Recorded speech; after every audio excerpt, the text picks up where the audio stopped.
Olá, eu sou a Tatiana Moreira e na Sexta Metabólica de hoje nós vamos falar sobre práticas seguras em insulinoterapia e monitorização glicêmica. E hoje a gente vai conversar um pouquinho sobre práticas seguras em insulinoterapia e monitorização glicêmica, certo? Então, gente, antes de falar especificamente dessas práticas seguras, eu vou só fazer uma contextualização histórica em relação à insulina, que a insulina é uma medicação relativamente nova, né? Se a gente for olhar ali de 100 anos para cá, um pouquinho antes de 100 anos é que houve essa descoberta da insulina por esses estudiosos canadenses, Banting e Bash. E a partir daí, em 1921, com esses estudos, eles conseguiram isolar a insulina a partir do pâncreas de animais e colocar à disposição da população, né? Então, essa descoberta da insulina foi uma revolução no tratamento do diabetes, sobretudo do diabetes tipo 1, que antes era considerado uma doença letal e aguda, e a partir do advento da insulina, ela passou a ser uma doença crônica e com mais possibilidades terapêuticas, melhorando a expectativa de vida e a qualidade de vida da pessoa com diabetes, né? E aqui só para ilustrar o primeiro frasco de insulina, em 1923. Aqui também só a nível de curiosidade, a primeira criança que foi beneficiada com o uso da insulina, o Leonard Thompson, em 1922. Aqui a foto dele antes do início do tratamento, uma criança bem debilitada, emagrecida, alguns meses após o tratamento insulínico, e mostrando que ele chegou até a fase adulta e acabou indo a óbito, se eu não me engano, aos 27 anos, mas por outras condições que não eram o diabetes. E aí, nesses 100 anos, gente, a gente teve uma grande evolução no tratamento da insulina, tanto no que diz respeito às próprias insulinas, mas também aos dispositivos relacionados à administração de insulina. Então, a gente tem aqui, até ilustrativamente, para mostrar para vocês depois, as primeiras seringas de aplicação de insulina, seringas de vidro, que eram reutilizadas. Essas seringas eram fervidas para ser esterilizadas e reutilizáveis. As agulhas das seringas eram agulhas grandes que acabavam gerando uma aplicação intramuscular e não subcutânea. E aí, com essa evolução, atualmente a gente já tem seringas mais adequadas, né, descartáveis com agulha acoplada, que é o que as sociedades científicas recomendam para garantir uma maior precisão na dose de insulina. Temos as canetas injetoras de insulina, descartáveis ou reutilizáveis, que são aquelas que a gente vai colocar o cartucho, o refil de insulina na própria caneta. Como esse exemplo aqui, ó, pode passar para eles. Uma descartável e uma reutilizável. Temos as canetas inteligentes ou as canetas Smart Pens, que são aquelas canetas que se comunicam com aplicativos de telefone para a gente conseguir ter um panorama mais contextualizado da administração de insulina em relação à refeição e outros aspectos comportamentais da pessoa com diabetes. Os sistemas de infusão contínua de insulina subcutânea, as bombas, né? E a insulina inalável, que atualmente a gente não tem disponível no mercado brasileiro, a gente tinha a Afresa, mas ela ficou por um tempo e depois foi descontinuada. Em outros países ela ainda é comercializada. E aí, nesse contexto da insulina, gente, é importante a gente considerar que a insulina ela é classificada pelo Instituto de Práticas Seguras em Medicações como um medicamento potencialmente perigoso ou um medicamento de alta vigilância, um MPP ou um MAV, né? O que são esses medicamentos? São medicamentos que possuem um risco aumentado de provocar danos significativos em decorrências de falhas na sua utilização. Então, a insulina ela foi classificada por esse instituto como um dos 5 medicamentos que mais causam danos a pacientes adultos e pediátricos em decorrência de falhas na sua utilização, certo? Então, é esse fármaco de margem terapêutica estreita, se a gente tiver uma sobredosagem, uma dosagem além do que é o necessário para o paciente, ou uma dosagem menor, também pode gerar um dano para o nosso paciente, né? E daí a importância da educação permanente, treinamento, né? É isso que a gente está fazendo agora de forma sistematizada, contínua, tanto para os profissionais da saúde, mas para toda a rede de apoio do paciente, o próprio paciente, familiares, cuidadores, para que esse paciente ele possa estar cada vez mais capacitado, empoderado a exercer, a gerenciar o seu autocuidado com mais segurança, né? E aí esse processo seguro para o preparo e a administração de insulina, ele envolve diversos aspectos, diversas nuances, dentre elas, né, o treinamento da equipe, a seleção e a aquisição do material, dos insumos adequados para a administração de insulina, o acondicionamento, como é que é feito o armazenamento correto, a faixa de temperatura ideal para acondicionar a insulina, como é que deve ser feita a prescrição, né, de forma mais segura, preferencialmente prescrições digitalizadas, sem o uso de abreviaturas e siglas para facilitar o entendimento, a compreensão do esquema terapêutico. A gente está atento à validade tanto aos frascos, canetas de insulina, quando estão lacradas, e essa validade vai mudar uma vez que a gente retira esse lacre e utiliza pela primeira vez. Como é que é feita a dispensação, o transporte, o preparo, quais os dispositivos adequados para a administração, a importância de entender bem quais são os locais de aplicação e realizar os rodízios desses locais, utilizar a técnica de administração de forma correta, fazer o gerenciamento desses resíduos relacionados ao tratamento da insulina, os insumos pérfuro-cortantes de forma adequada e ter monitoramento, né? Indícios para que a gente possa avaliar como é que está sendo feito esse processo de insulinoterapia e rever, se necessário, o que é que precisa ser modificado para que esse processo ocorra de forma mais segura. E aí, gente, só para ilustrar que, na verdade, a insulina é considerado um grupo de medicamentos, né, as insulinas, e a gente tem uma classificação que se baseia principalmente na farmacocinética delas, né? Então, em relação às insulinas humanas, que são as insulinas mais amplamente dispensadas a nível de Sistema Único de Saúde, a gente vai ter a insulina regular, que é a insulina de ação rápida, e a insulina NPH, que é a insulina de ação intermediária. Então, essas insulinas, elas vão ter, no caso da regular, um tempo para início de ação, que vai variar de 30 minutos a 1 hora, um tempo de ação máxima, que é o pico, que vai variar de 2 a 3 horas, no caso da regular, e um tempo de duração total, que vai variar de 5 a 8 horas. No caso da insulina humana intermediária, NPH, ela tem um tempo de início de ação de 2 a 4 horas após a sua administração, tendo um pico ali que vai variar de 4 a 6 horas, de 4 a 10 horas, perdão, após a administração, e uma duração total de 10 a 18 horas. Por isso que um paciente que está em esquemas de múltiplas doses de insulina com NPH irregular, ele vai ter que ter 2 tomadas de NPH, né? Normalmente uma pela manhã e uma à noite, para garantir que essa ação basal, ela cubra aí as 24 horas, já que a duração total da insulina intermediária, NPH, é até 18 horas. Então, por isso, a necessidade de fracionar em 2 aplicações. E no caso da insulina de ação rápida, da regular, como ela demora ali pelo menos 30 minutos para começar a agir, daí a importância da gente ter essa sincronia com o horário da refeição, né? Por isso que a gente orienta ao paciente: administre a insulina 30 minutos antes da refeição, que é exatamente para equilibrar a ação da insulina com a possível hiperglicemia decorrente da refeição. Então, o que a refeição, né, iria aumentar a glicemia, a ação da insulina vai equilibrar, para que a gente consiga tentar minimizar a variabilidade glicêmica do paciente. Então, entendendo essa farmacocinética, a gente consegue tentar mimetizar melhor a secreção fisiológica basal pancreática, né?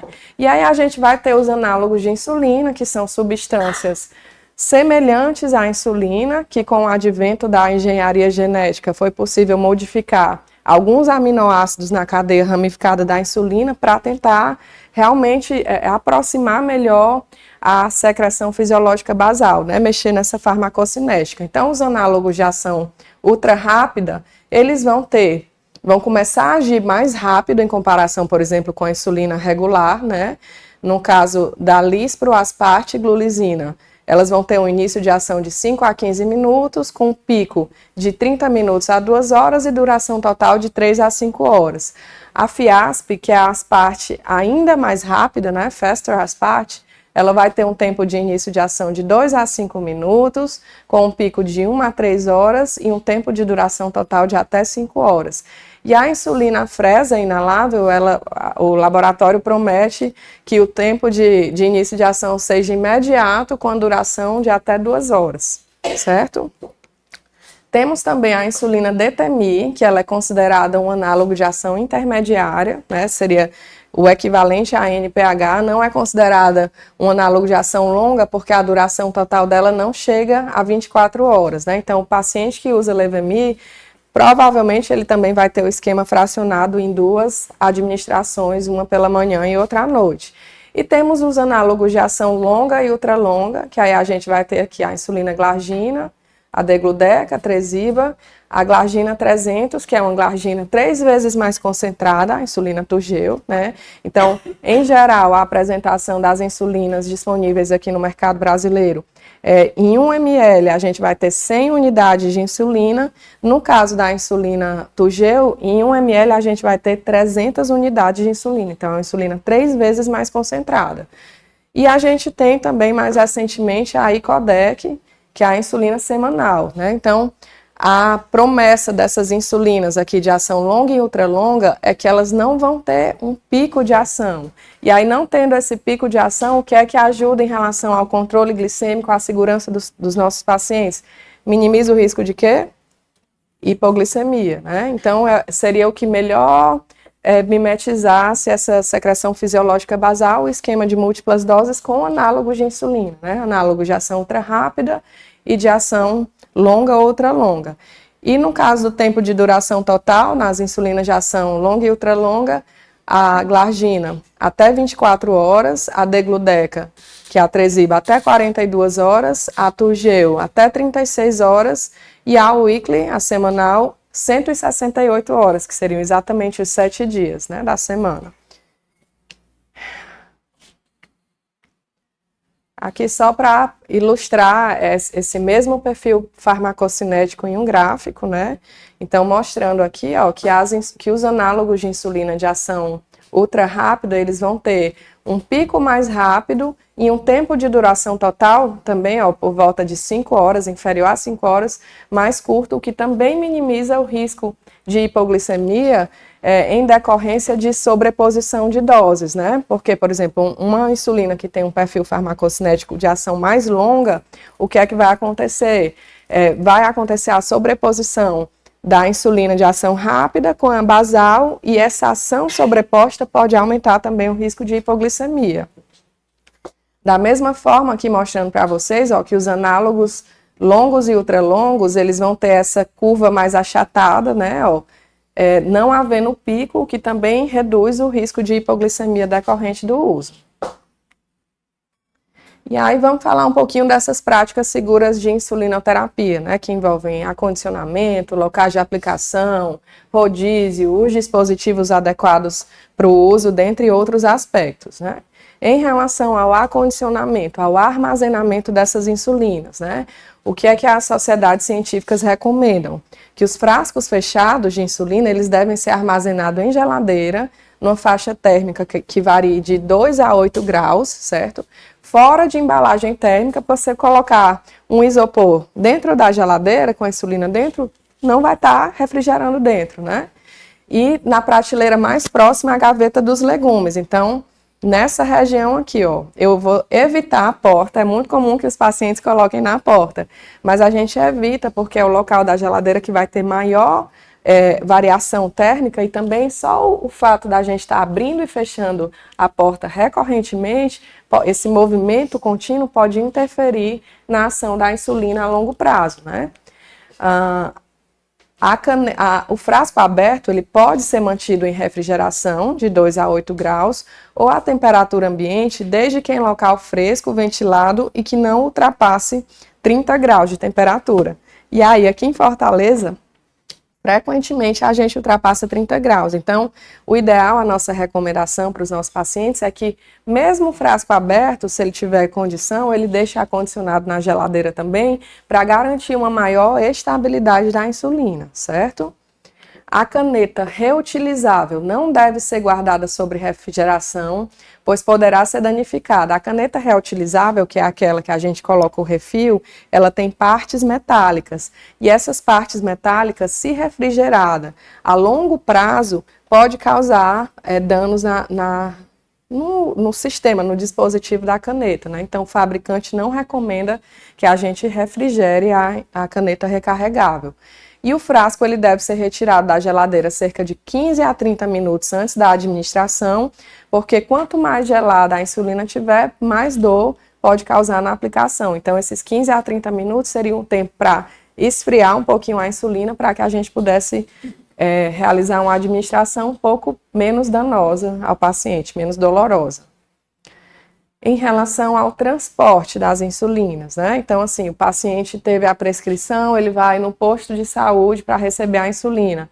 Na maioria dos postos, eles só dispensam se o paciente estiver com isopor e ainda colocam gelo dentro do isopor.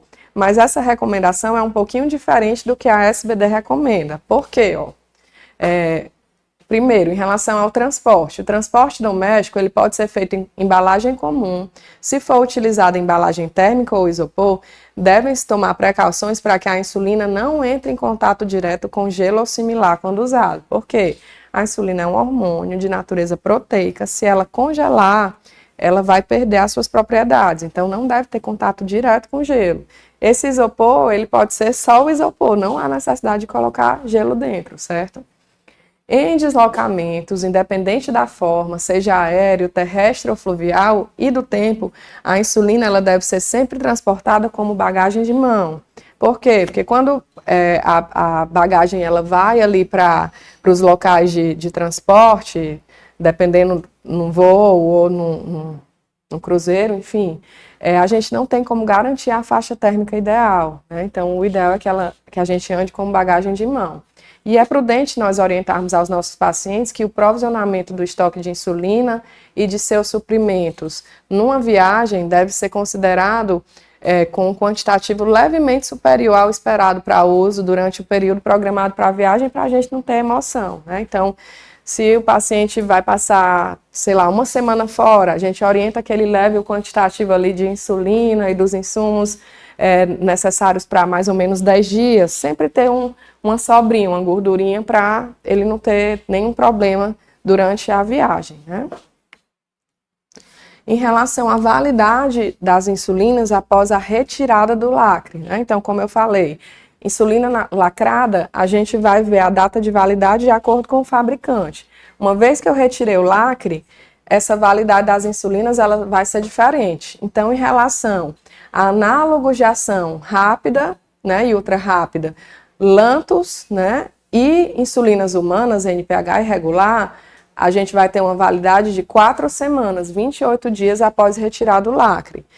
Em relação aos análogos de ação longa e ultralongo, com exceção da Lantus, Toujeo e Levemir, a gente vai ter uma validade de 6 semanas após retiradas do lacre, 42 dias. Tresiba, 56 dias, que seriam aí 8 semanas, né? E a insulina semanal, a weekly, a gente vai ter 84 dias de validade, que é aproximadamente 12 semanas, certo? Então, o que é que a gente recomenda? Seja no frasco de insulina ou na caneta, abriu, né, retirou o lacre, coloca uma etiqueta com a data que você está utilizando, para não ter risco de ultrapassar esse período de validade, você vai estar utilizando uma insulina com a potência reduzida, né? Em relação aos dispositivos para administração de insulina, nós temos as seringas, né?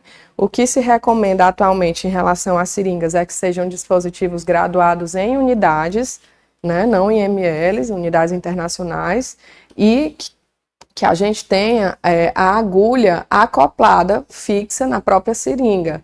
As sociedades científicas, elas não recomendam seringas com agulhas removíveis, porque quando a gente usa a seringa com agulha removível, a gente vai ter um espaço residual, e esse espaço residual ele pode compreender de 4 a 10 unidades de insulina, certo? Então a gente não tem como garantir a precisão da dose, sobretudo se o paciente está utilizando a insulina combinada. Por exemplo, uma associação de insulina NPH irregular na mesma seringa, se for uma seringa de agulha removível, a gente não tem como garantir que a dose está exata, né? Então, assim, não, o ideal, seringa de agulha fixa graduada em unidades.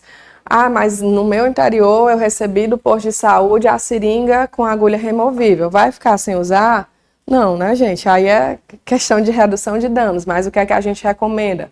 Se porventura o paciente precisar utilizar a seringa com agulha removível, que ele não faça associação de 2 insulinas na mesma seringa, porque a gente não vai ter como garantir essa precisão da dose, certo? Em relação aos dispositivos para administração, também nós vamos ter, então, as canetas, né, injetoras, que podem ser descartáveis ou reutilizáveis, os sistemas de infusão contínua de insulina subcutânea, as bombas de insulina, né, depois a gente vai ter uma aula específica sobre isso, a gente já teve uma, vai ter outras a respeito desses dispositivos. E temos também a insulina inalada, a Fresa, que atualmente não está disponível no mercado brasileiro, mas que também é uma opção terapêutica, é um recurso, principalmente para aqueles pacientes agulhofóbicos, né, ali nos extremos etários, crianças, idosos, para facilitar o esquema terapêutico e aumentar a adesão, né?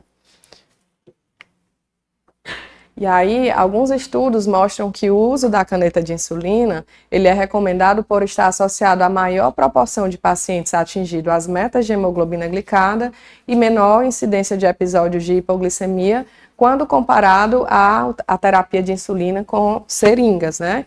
Por quê? Porque acaba que é um esquema mais fácil, o paciente ele não precisa aspirar a insulina do frasco, ele só vai selecionar a dose no botão seletor da caneta e isso facilita a adesão ao tratamento, né? Principalmente com aqueles pacientes com baixo letramento funcional, às vezes tem uma redução da acuidade visual, para aspirar no frasco já tem uma dificuldade, com a caneta acaba sendo um esquema mais simplificado. Em relação às agulhas, né, Paulo, que a gente estava discutindo ali, ó. A gente tem diversas agulhas de tamanhos distintos para administração de insulina, mas o que se recomenda, gente, ó, a gente vai ter aqui agulhas que variam de 4 até quase 13 milímetros, né? Mas o que se recomenda, os estudos mais recentes mostram que as agulhas menores de 4, 5, 6 milímetros, elas são adequadas para todos os tipos físicos, independente do perfil do paciente, se ele é um obeso, se ele é magro. Por quê? Porque foi feito um estudo, e esse estudo avaliou a espessura da epiderme e da derme.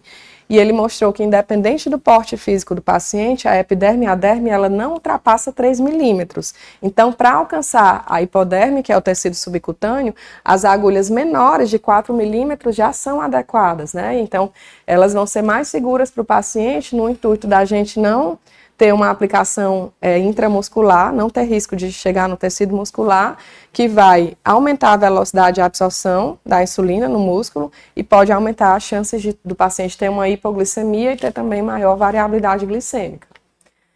Em relação à reutilização dessas seringas e agulhas, gente, a gente tem um impasse aqui no Brasil, né? Porque o que é que as legislações nacionais elas recomendam? Elas definem que seringas e agulhas são produtos de uso único. Não existem estudos que recomendam a prática da reutilização desses dispositivos com segurança. Existe inclusive um RDC da Anvisa que lista esses produtos como de uso único e proibido de serem reprocessados, né? Porém, o que é que acontece? O Caderno de Atenção Básica número 36 do Ministério da Saúde, ele coloca que o paciente ele pode reutilizar de 7 a 8 vezes as seringas e agulhas. Então, assim, é um impasse, né? Nós, enquanto profissionais de saúde, a gente entende que envolve uma questão de custo, envolve outros fatores, né? Mas nós, como profissionais da saúde, devemos enfatizar junto ao paciente que o risco desse reuso é real, existe um risco, inclusive de infecção, de lipodistrofia, devendo não ser estimulada essa prática. É óbvio que se o paciente ele não tem seringas suficientes para administrar ao longo do seu esquema terapêutico no mês, ele não vai ficar sem fazer, né, o tratamento, mas que ele reutilize o mínimo possível e que se ele realmente tiver condições, a recomendação é que seja de uso único, usou uma vez e descarta. E aí aqui só para mostrar para vocês, ó, apesar da gente a olho nu não identificar esses riscos, né, numa agulha que vai ser reutilizada, uma agulha reutilizada ampliada 370 vezes, a gente já vê que a pontinha dela aqui, ó, entortou. Quando a gente amplia essa visualização para 2.000 vezes, a gente vê que ela está totalmente torta, cheia de ranhuras, essas ranhuras acumulam sujidades, a gente perde a lubrificação da agulha, isso vai causar mais dor na aplicação, aumenta o risco de infecção, aumenta o risco de lipohipertrofia. Então, várias complicações dermatológicas que podem comprometer a segurança do paciente, né? Então, realmente, essa prática da reutilização não deve ser encorajada pelos profissionais da saúde. Em relação aos locais de aplicação das insulinas, né? Então, a recomendação da administração é que seja subcutânea, né? E aí a gente tem aqui esses locais ilustrativos na figura, né? Na região abdominal, a gente vai ter a lateral direita e esquerda, distando cerca de 3 dedos da cicatriz umbilical. Então, cada bolinha dessa seria um possível local de aplicação. Na região da coxa, né? A gente vai ter o quê? Ó? Face anterior, lateral externa, né, das coxas, distando cerca de 3 dedos abaixo da virilha e 3 dedos acima do joelho. Então, imagine um retângulo na lateral da coxa, né? A face interna não deve ser utilizada, tá? Só a parte externa.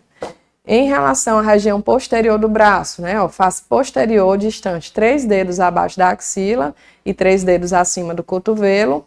E no quadrante superior e lateral externo da região glútea. Ó, vejam que eu estou falando em região glútea. Não é no músculo glúteo, porque a administração não é intramuscular, é subcutânea. Mas nessa região aqui, ó, certo? E aí, lembrar da importância de fazer o rodízio, né? Esse rodízio ele deve ser feito movendo os locais de inserção em pelo menos 1 centímetro de distância a partir da administração anterior, né? Então, cada bolinha dessa seria um possível local de aplicação. Depois que a gente saturasse, usasse todos os pontos dessa região, a gente passa para a próxima, né? Isso seria o rodízio. E lembrar também que existe uma distinção em relação à velocidade de absorção da insulina, a depender dos locais em que a gente aplica ela. Então, em geral, a velocidade de absorção de insulina é superior no abdômen, seguido dos braços, depois das coxas e, por último, das nádegas, né, da região glútea. Então, até isso interfere no controle glicêmico, o local em que você está administrando. Aquilo que eu falei para vocês em relação às agulhas, né? Alguns estudos mostraram que a espessura da derme é praticamente constante e raramente ultrapassa 3 milímetros, independente do tipo físico, idade, etnia e sexo dos pacientes. Então, o uso de agulhas curtas ele vai ser apropriado e indicado para todas as populações, né? Mostrar aqui, ó, o exemplo da prega que deve ser feita, ó. Essa preguinha, ela vai servir para evidenciar o tecido subcutâneo e minimizar o risco de aplicação da insulina intramuscular. Então, nas agulhas menores, de 4 a 6 milímetros, a recomendação é que a gente faça a administração com angulação a 90 graus e essa prega cutânea pode ou não ser feita, ela é dispensável. No caso das agulhas maiores, a partir de 8 milímetros, a prega vai ser obrigatória, certo? Para minimizar o risco de administração intramuscular.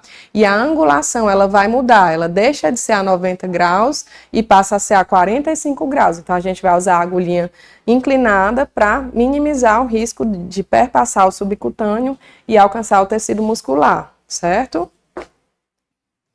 Aqui só para mostrar para vocês algumas potenciais complicações decorrentes do uso inadequado das insulinas, as lipodistrofias, né, o que é mais comum atualmente são as lipohipertrofias, né, que são esses nódulos sobre a pele causados pelo acúmulo de gordura nos locais mais utilizados nas injeções de insulina, e os principais fatores de risco são duração do tempo de uso de insulina, falhas nos rodízios dos locais de aplicação e a frequência com que a agulha é reutilizada na autoaplicação. Então, o reuso também aumenta o risco de lipohipertrofia. E a gente também tem uma condição, hoje em dia, mais rara, que é a lipoatrofia. Ela era mais comum, principalmente no uso das insulinas mais antigas, que não eram tão purificadas e acabavam podendo causar reações, digamos assim, alérgicas, né? Processo autoimune, né? Então, essa condição de lipoatrofia, ela poderia estar envolvida com processo de autoimunidade e inflamação local, mas os mecanismos do seu surgimento ainda não são bem elucidados, bem esclarecidos, e não é uma condição tão comum hoje. Em relação à associação de 2 tipos de insulina na mesma seringa, que era aquilo que a gente estava falando, né? O paciente ele vai usar, na prescrição dele ele tem, por exemplo, NPH irregular no mesmo horário. Para evitar que ele se fure 2 vezes, ele pode associar as 2 insulinas na mesma seringa. Desde que, quais são as recomendações? A mistura de insulina regular e NPH, ela pode ser realizada para o uso imediato ou posterior. Então, eu posso, inclusive, já deixar a associação de NPH irregular preparada na seringa, acondicionada na geladeira, para o paciente que vai fazer só à noite, por exemplo. Às vezes o paciente tem baixa acuidade visual, tem um cuidador, um filho, que já deixa as doses do dia todas preparadas para que ele só faça a autoadministração no horário. Isso é possível no caso da NPH irregular. No caso da associação de um análogo ultra rápido com NPH, essa associação ela é permitida, desde que para administração imediata, para que não ocorra perda de estabilidade dos frascos. Então, NPH com análogo rápido ou ultra rápido pode ser utilizado, pode ser associado desde que para administração imediata. Agora aqui, cuidado.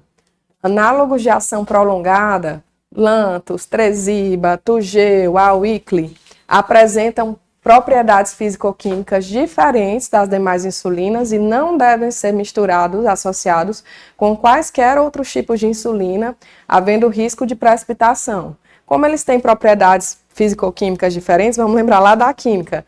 Ácido mais base forma sal mais água, né? E aí eu vou simplesmente perder as propriedades da insulina. Então, se o paciente está usando um análogo de ação prolongada, longa ou ultra longa, não associe com nenhum outro tipo de insulina, tá? Claro. Pensando naquele paciente com baixa acuidade visual, Uhum. o cuidador, usando caneta, tá? Ele pode deixar a dose preparada na caneta? Pode. Pode. Pode. A dose já preparada. Já selecionado. Pode sim. Pode. Pode fazer. O que, assim, o mais recomendado é que o ideal é que a gente, de uma aplicação para outra na caneta, que a gente retirasse a agulha, certo? Porque só o fato de estar com a agulha acoplada pode acontecer algum risco de vazamento, né, de insulina. Porém, no caso da baixa acuidade visual, se eu for deixar a dose preparada e pedir para ele colocar a agulha na hora, é meio inviável. Então, nesse caso, seria uma exceção que a gente poderia já deixar a agulha acoplada com a dose preparada e pedir só para ele administrar, pressionar o botão injetor para proceder com a administração, certo? E aí, gente, só uma peculiaridade em relação à associação de 2 seringas, de 2 insulinas na mesma seringa, em relação à NPH irregular, né? A gente sabe que a ordem de aspiração é sempre, eu aspiro primeiro a regular, para depois aspirar a NPH. Só que tem uma recomendação adicional que a maioria das pessoas não fazem, que é o quê? Antes de realizar a aspiração, a gente vai injetar a quantidade prescrita de A no frasco, certo? Então, qual seria a ordem correta? Se eu fosse associar as 2 insulinas na mesma seringa, injeto a quantidade de A prescrita primeiro na NPH, não aspiro nada. Injeto a quantidade de A prescrita na regular, certo? Inverto o frasco, aspiro primeiro a regular e depois vou aspirar a dose decorrente da NPH, certo? Então, apesar da ordem de aspiração adequada ser regular seguida da NPH, a ordem de injeção do A é primeiro regular, primeiro NPH, perdão, não aspiro o NPH, injeto o A na regular e só depois eu vou proceder com a aspiração, regular seguida de NPH. Por que que essa etapa da injeção do ar com a quantidade equivalente à dose prescrita, que vai ser aspirada, é importante?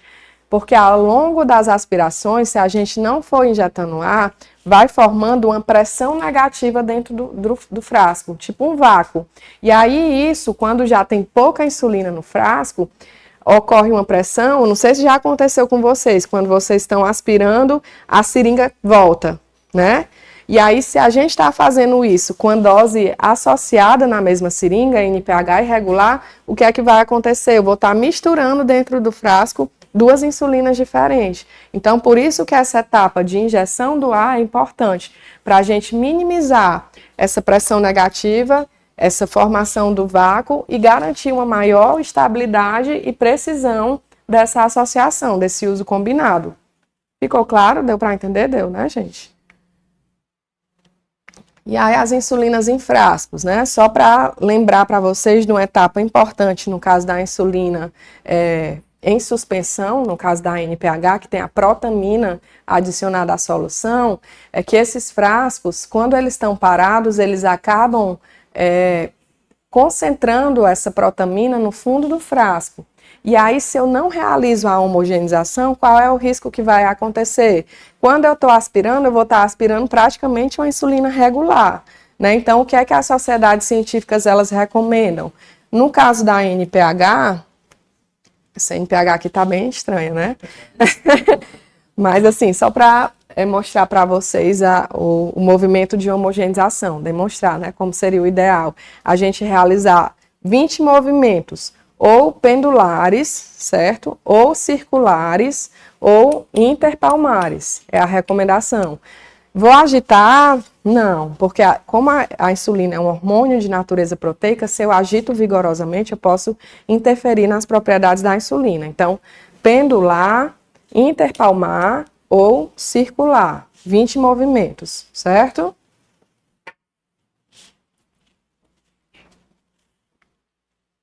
Em relação às canetas, né? Qual é a recomendação, o que é importante, o que é que eu julgo importante colocar para vocês? As canetas são dispositivos mais simples para administração. Como eu falei, não é recomendado que a gente mantenha a agulha acoplada à caneta, porque quando a gente coloca essa agulha de forma contínua, eu acabo aumentando os riscos de vazamento, de contaminação da solução no refil, né? Então, retirar a caneta e sempre que eu for trocar a agulha, da mesma recomendação que a gente orienta de limpar a boquinha do frasco com algodão e álcool, limpar o local de inserção da agulha na caneta também com algodão e álcool.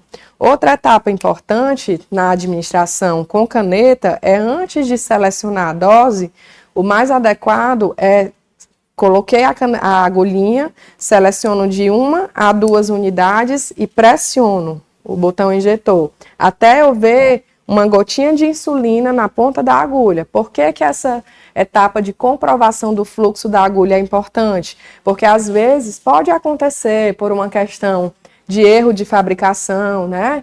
Ou de reutilização de agulhas, da agulha obstruir. E aí, às vezes, a gente está selecionando a dose adequada, acha que está administrando e não está vindo nada. Quando eu faço essa etapa de comprovação do fluxo, seleciono 1 a 2 unidades e pressiono o botão injetor, vejo que veio ali a gotinha de insulina, eu estou garantindo que o fluxo da agulha está pérvio, né? Então, é mais uma etapa de segurança.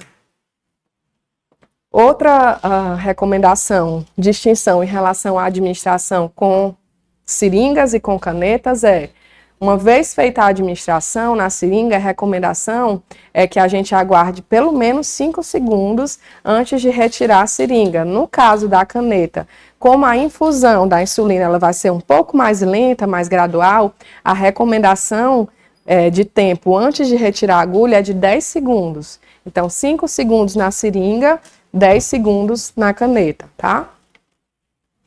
Em relação ao descarte desse material perfluorocortante, né, desses resíduos decorrentes do tratamento do diabetes.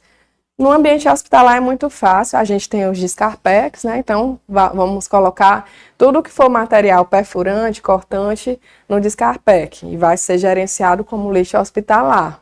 Porém, no ambiente domiciliar, como é que a gente deve orientar os nossos pacientes? Já que eles não recebem o Descarpec, ou a maioria deles não recebe, porque existem alguns municípios aqui no Brasil, no Sul, que eles recebem, mas é uma exceção, a recomendação é que os pacientes utilizem recipientes com propriedades semelhantes ao Descarpec, que seria o quê? Recipientes de paredes rígidas e boca larga. Exemplos: garrafões de desinfetante, amaciante, sabão líquido, até um pote de whey protein. Então, vou colocando todo o lixo pérfuro cortante decorrente do tratamento do diabetes nesses recipientes. Quando estiver próximo, cerca de 70% da capacidade já ocupada, eu vou tampar, identificar e entregar na unidade de atenção primária à saúde mais próxima à minha residência, né? O postinho, ele tem a obrigação de receber e fazer o descarte como lixo hospitalar para minimizar os riscos decorrentes desse uso. Que gente? Tem? Duvido, né? Pois é, a gente já tem relatos de alguns pacientes que fizeram a etapa corretinha, foram entregar no posto, o posto não quis receber. Mas, assim, é obrigação receber. Já vi também outro relato de que um profissional do posto recebeu e jogou no lixo comum. Então, assim, todo o esforço do paciente foi em vão, né? Daí, mais um motivo da gente reforçar a necessidade de treinamento, educação permanente, também da equipe de saúde, né? Para que a gente possa perpetuar essas práticas seguras de uma forma mais adequada.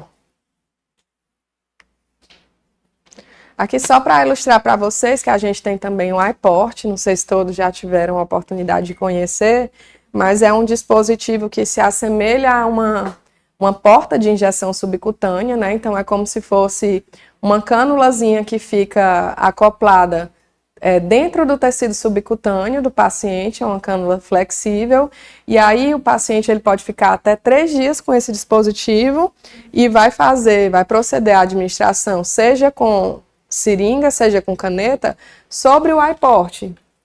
Então, para aqueles pacientes agulhofóbicos, principalmente nos extremos etários, crianças e idosos, é uma alternativa adicional, digamos assim, para minimizar os danos, o inconveniente decorrente da insulinoterapia.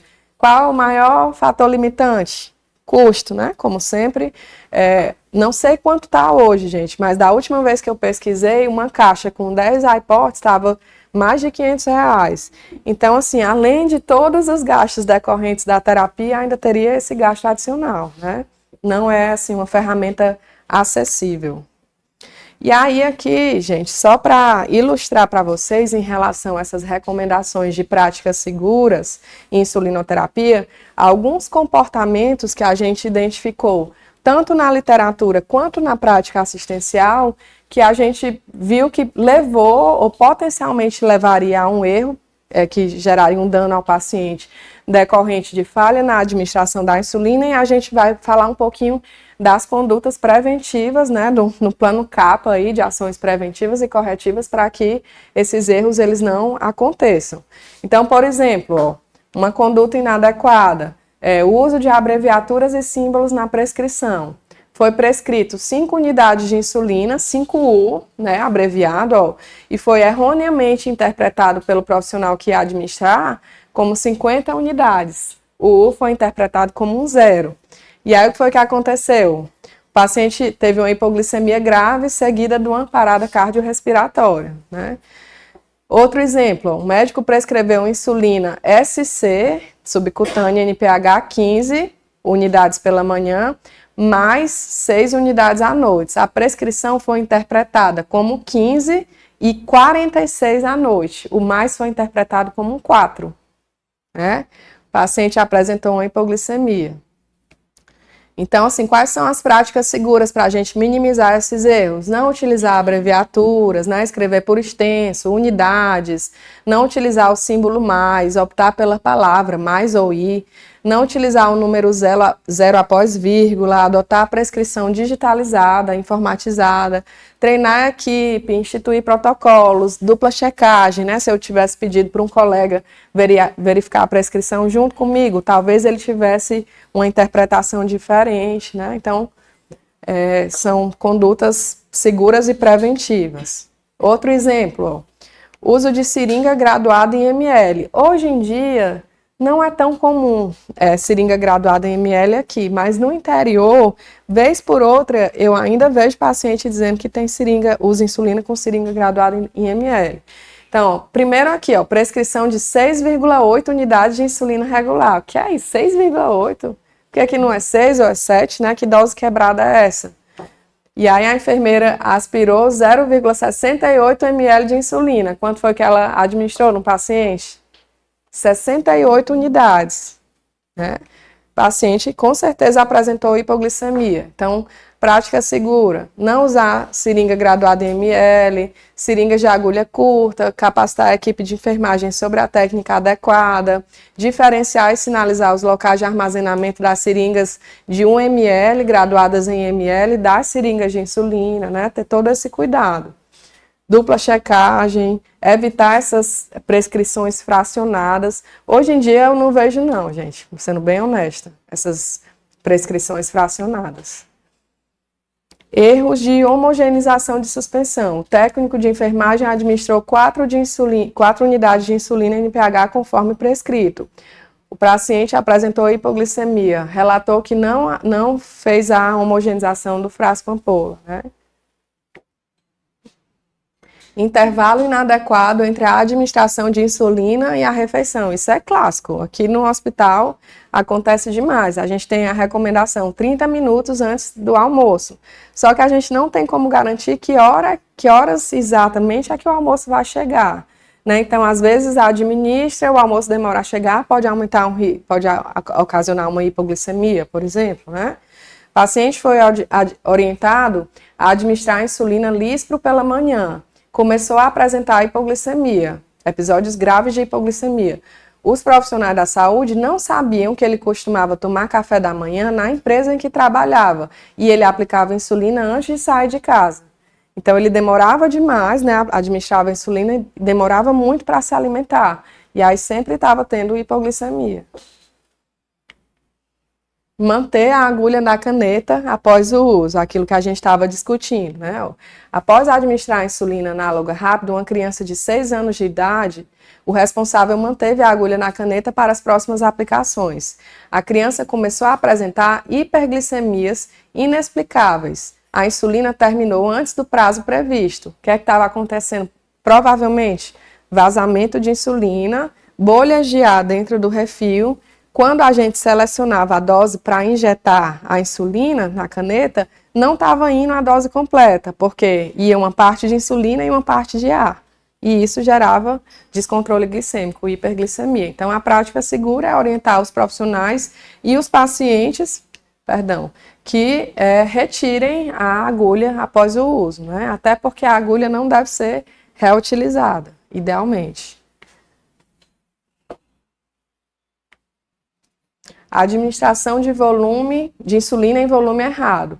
O médico prescreveu insulina NPH pela manhã e à noite. Ao preparar uma das doses, o paciente observou que havia um espaço extra na conexão da agulha com a seringa e resolveu, por conta própria, aplicar mais algumas unidades para compensar a perda de insulina que havia ficado retida na seringa, aquela história do espaço residual, né? O paciente percebeu que tinha ali um espaço residual que ficava retendo insulina e por conta própria ele resolveu aumentar mais um pouquinho a dose e acabou tendo hipoglicemia, né?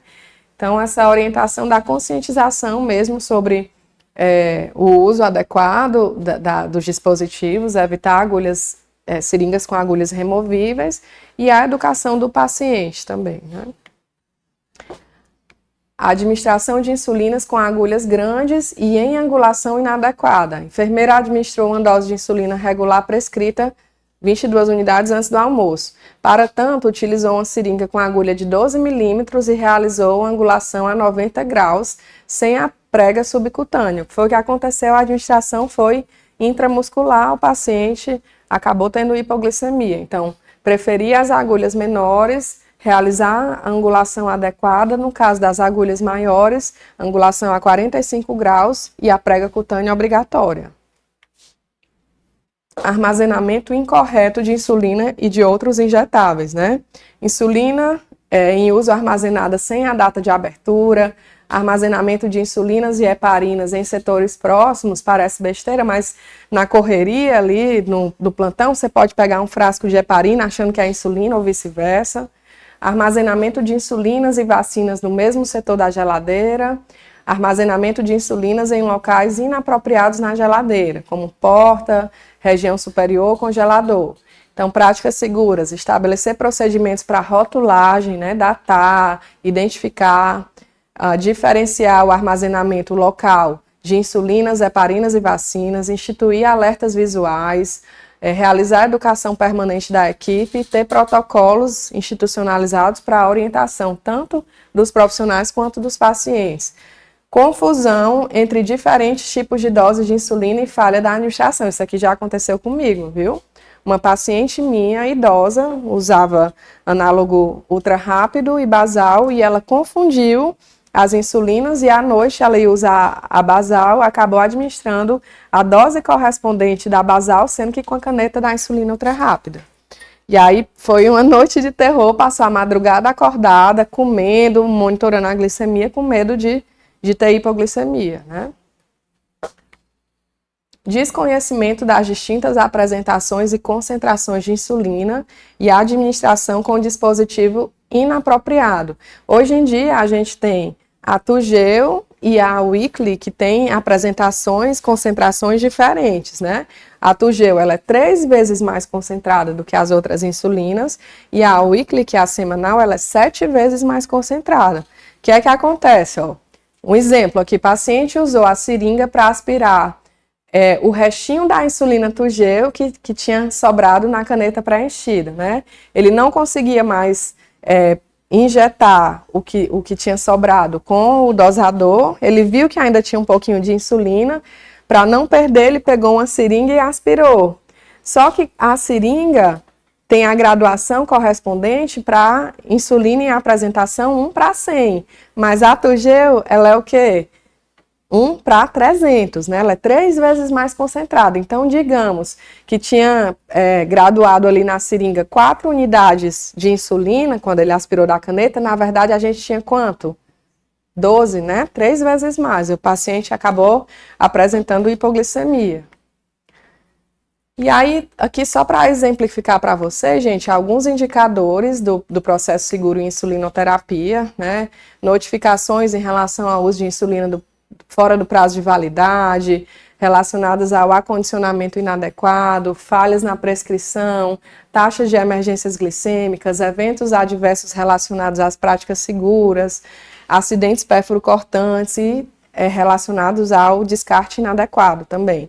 Então, são parâmetros, indicadores que a gente pode usar para avaliar como é que está sendo essa qualidade da assistência, né, e repensar, rever os fluxos para que esse processo ocorra de uma forma mais segura. Aqui só para mostrar para vocês, quem tiver interesse, alguns artigos que foram publicados decorrentes do meu doutorado, um deles, inclusive, o doutor Daniel é autor também, que a gente fala exatamente desse processo seguro de insulinoterapia, né? A gente mostra as principais falhas identificadas pelos profissionais da saúde em decorrentes da insulinoterapia, e aqui foi o desenvolvimento e validação de um protocolo de insulina, né, de práticas seguras de insulina, para facilitar a segurança do paciente. E aí aqui só para pincelar um pouquinho sobre monitorização glicêmica, gente. Certo. Tá, vou já terminar. E aí, gente, em relação à monitorização glicêmica, só para mostrar para vocês que houve também uma evolução nos métodos de avaliação de controle glicêmico, certo? Antigamente, cerca de 100 anos atrás, o que a gente tinha eram os métodos para avaliar a glicosúria através da urina, né? Então, a gente tinha ali a famosa reação de Benedict, que era a interpretação do resultado, né? A urina com a gotinha, o reagente de Benedict, e a partir da cor a gente identificava se existia uma glicosúria leve, moderada ou grave, né? E aí, com a evolução desses métodos, a gente teve depois as tiras reagentes para avaliação da glicosúria, que existem até hoje, né? Mais recentemente, ali na década de 60, surgiram os primeiros monitores para avaliação da glicemia capilar. Né? Esses monitores eles serviram de base para os monitores atuais, com a evolução dos glicosímetros, ocasionando avanços significativos nos métodos para a monitorização da glicemia capilar, e atualmente é o método mais acessível para a população com diabetes. A gente tem também o sistema de monitorização contínua, que a gente vai ter um momento para falar especificamente sobre isso, mas é um método que avalia a monitorização glicêmica a partir do fluido intersticial que banha as células, né? Em relação à capilar, então, como é esse método, né? Através da inserção de uma gota de sangue capilar em uma fita biosensora, vai acontecer uma reação enzimática, e a partir dessa reação ela vai ser diretamente proporcional à concentração de glicose, lembrando que existe em geral uma faixa de medição que vai variar de 10 a 600, alguns glicosímetros um pouco diferentes, 20 a 500, 30 a 500, para a gente ter essa leitura. Valores inferiores a essa faixa inicial, eles vão ter o símbolo de LO ou low, né, indicando que a glicemia está muito baixa. E muito altos, acima de 500 ou de 600, a gente vai ter o símbolo de HI ou high, indicando que essa glicemia está muito elevada. Aqui só para mostrar para vocês que mesmo com a monitorização capilar, a gente tem ferramentas de gestão do diabetes, aplicativos profissionais aos quais a gente pode avaliar a monitorização glicêmica, né, com algumas métricas. Inclusive, a gente tem como avaliar o tempo no alvo estimado, lógico que não é semelhante ao CGM, mas quão maior a frequência de monitorização, a gente vai se aproximando desses dados, né. Mostrar que, dependendo de algumas situações especiais, também há uma necessidade diferente de frequência, aumentar essa frequência de glicosimetria, como hipoglicemias assintomáticas, período de estresse, gestações, doenças intercorrentes, cirurgias, momentos de alta variabilidade glicêmica ou de ajustes terapêuticos. E aí, lembrar que a monitorização glicêmica, ela tem limitações, né? Uma delas é a necessidade de obter sangue capilar na polpa digital, embora os dispositivos atuais eles precisem de uma quantidade mínima, alguns pacientes ainda se incomodam, sentem dor decorrentes dessa punção. Existem alguns dispositivos em estudo que não necessitam dessa gota de sangue para mensurar, né? E lembrar que a monitorização capilar, ela oferece padrões limitados quando em comparação ao sistema de monitorização contínua. E aí a gente faz aquela comparação, que a monitorização capilar é como se fosse uma foto, um instantâneo daquele momento, enquanto a monitorização contínua, ela seria um vídeo, né? Então, ela consegue avaliar o padrão do momento, através das setas de tendência, dos algoritmos de predição, prever como é que vai ser esse comportamento glicêmico no futuro e também avaliar dados retrógrados, né? Então, com certeza, a gente vai ter muito mais parâmetros na monitorização contínua. Só para ilustrar, gente, que existem alguns fatores que vão interferir na acurácia dessa glicosimetria, como tiras reagentes fora do prazo de validade ou mal acondicionada, mão molhada, com água, com álcool ou outras soluções, sujidades ou resto de comida nas mãos, aquele exemplo clássico da criança que comeu uma laranja, não lavou a mão e foi fazer a pontinha de dedo, a glicemia deu muito alta, a mãe se assustou, pediu para a criança lavar a mão, quando viu, a glicemia estava normal, né? Então, na verdade, na leitura inicial, estava a solução de sangue misturada com o suco de laranja, né? Falta de calibração do aparelho ou chip não compatível. Os monitores de glicemia modernos já vêm com calibração de fábrica, a maioria deles, né? E não tem o chip. Amostra de sangue insuficiente, bateria fraca, fita mal inserida, sujidades no aparelho, todas essas condições podem interferir na acurácia. Alguns fatores relacionados ao paciente, como alterações no hematócrito, acidose, alterações na perfusão tissular.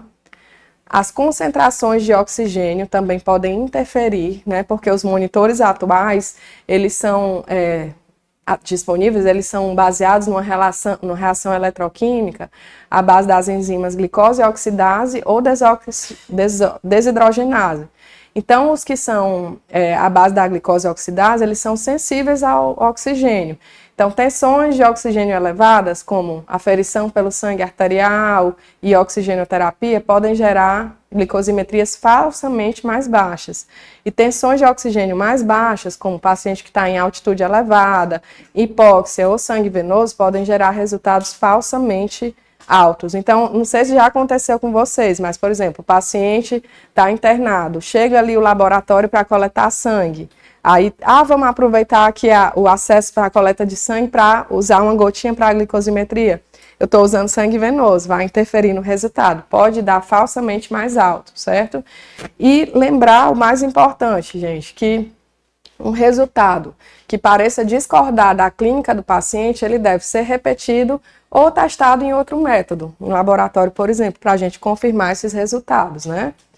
Então, como conclusão, destacar a importância da educação permanente, tanto da equipe como da família, do paciente, para a gente prover uma melhor segurança do paciente em relação à insulinoterapia. A insulina, classificada como um medicamento potencialmente perigoso, de alta vigilância, que apresenta riscos ao paciente decorrentes da sua administração, né? A importância de estabelecer também uma monitorização glicêmica, então, que não é visto, não é gerenciado, não adianta eu só fazer o tratamento medicamentoso, não farmacológico e esquecer de monitorar para avaliar os meus parâmetros glicêmicos, né? Lembrando que existem alvos distintos para cada população, que a gente precisa individualizar esses parâmetros, e a importância da monitorização capilar como um método acessível, atualmente é o que é mais acessível para os nossos pacientes, para avaliação do controle glicêmico e tomada de decisão pelo próprio paciente. Aqui algumas referências. E aqui, gente, só para mostrar para vocês também o QR Code do protocolo, né, que a gente desenvolveu no doutorado sobre práticas seguras em insulinoterapia. Então, nesse protocolo tem tudo que eu falei aqui nessa aula e mais algumas situações especiais. Se vocês tiverem interesse, podem dar uma olhadinha, tá bom?